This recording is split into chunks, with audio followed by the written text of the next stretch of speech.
हो गया खरी हो हमर यार मनावा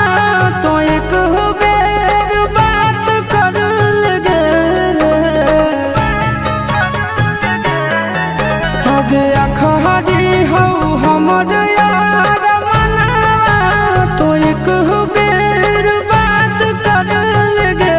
हो गे सोना यारावा हो भरती पटनवा में आके मुलाकात कर लेगे आगे सोना यारावा हो भरती पटनवा में आके मुलाकात कर लेगे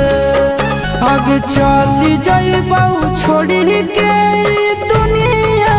विदाई अपने हाथ कर लेगे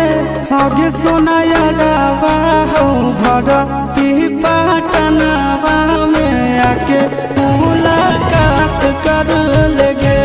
आगे सोना यारावा हो भरती पटनवा में आके मुलाकात कर लेगे।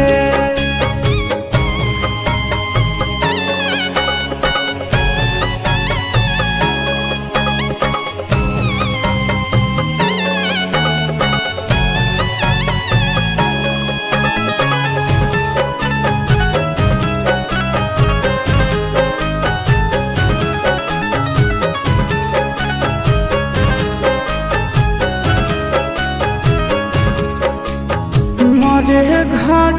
पनिया पिलाई दी है जान गे कफन ओढ़ाई दी है टूटत ही जब प्राण गे मरे घर पनिया पिलाई दी है जान गे कफन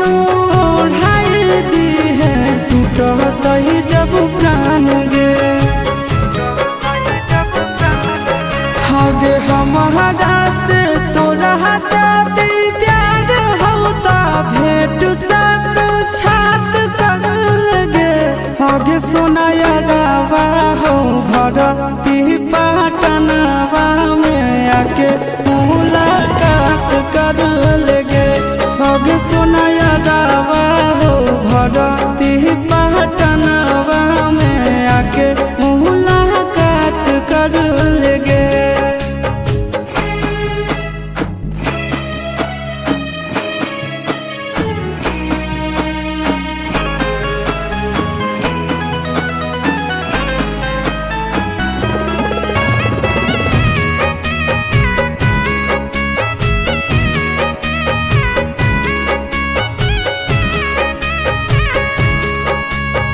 डॉक्टर जवाब दिल के बुलावा मौत के